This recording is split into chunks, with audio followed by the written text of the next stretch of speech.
Hi ಎಲ್ರಿಗೂ ನಮಸ್ಕಾರ. ಇಲ್ಲಿ Anvi white paper, green gram ಮತ್ತು ಫೆವಿಕಾಲ್ನ ಯೂಸ್ ಮಾಡಿ ಒಂದು ಆರ್ಟ್ನ ಪ್ರಿಪೇರ್ ಮಾಡ್ತಾ ಇದ್ದಾಳೆ. ನಿನ್ನೆ ತಾನೇ ರಾಮನವಮಿ ಆಯ್ತಲ್ವಾ?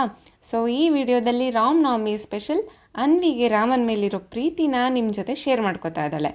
ಈ ಆ್ಯಕ್ಟಿವಿಟಿ ನೋಡೋಕ್ಕೆ ಸಿಂಪಲ್ಲೇ ಅನಿಸುತ್ತೆ, ಆದರೆ ಮಕ್ಕಳಿಗೆ ಸ್ವಲ್ಪ ಕಷ್ಟ ಆಗೋದ್ರಿಂದ ನಾನು ಅನ್ವಿಗೆ ಇಲ್ಲಿ ಹೆಲ್ಪ್ ಮಾಡ್ತಾ ಇದ್ದೀನಿ. ಈ ಆ್ಯಕ್ಟಿವಿಟಿ ಮಾಡಿಸ್ತಾ ಅವಳಿಗೆ ರಾಮನ ಬಗ್ಗೆ ಸ್ಟೋರೀಸ್ ಕೂಡ ಹೇಳ್ತಾ ಇದ್ದೀನಿ. ರಾಮನ ಬಗ್ಗೆ ಅವಳು ಏನೇನು ತಿಳ್ಕೊಂಡ್ಳು ಅನ್ನೋದನ್ನ ನಿಮಗೆ ನಾನು ನೆಕ್ಸ್ಟ್ ವಿಡಿಯೋದಲ್ಲಿ ತಿಳಿಸ್ತೀನಿ. ಈ ಆ್ಯಕ್ಟಿವಿಟೀನ ನೀವು ನಿಮ್ಮ ಮಕ್ಕಳಿಗೆ ಮಾಡಿಸಿ.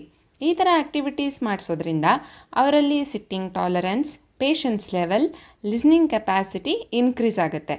ಅದ್ರ ಜೊತೆ ನೀವು ಈ ಥರ ಆ್ಯಕ್ಟಿವಿಟೀಸ್ನ ನಿಮ್ಮ ಮಕ್ಕಳ ಜೊತೆ ನೀವು ಕೂತು ಮಾಡೋದ್ರಿಂದ ನಿಮ್ಮಿಬ್ಬರ ಬಾಂಡಿಂಗ್ ಕೂಡ ಸ್ಟ್ರಾಂಗ್ ಆಗುತ್ತೆ. ಹಾಗಾಗಿ ಇದನ್ನು ಮನೇಲಿ ಖಂಡಿತ ಟ್ರೈ ಮಾಡಿ. ಇದೇ ಥರ ಆ್ಯಕ್ಟಿವಿಟಿನ ನೀವು ರಂಗೋಲಿ ಪೌಡರ್ ಕೂಡ ಯೂಸ್ ಮಾಡಿ ಮಾಡಬಹುದು. ಮತ್ತೆ ನೆಕ್ಸ್ಟ್ ವಿಡಿಯೋದಲ್ಲಿ ಸಿಗ್ತೀನಿ. ಅಲ್ಲಿವರೆಗೂ ಬಾಯ್.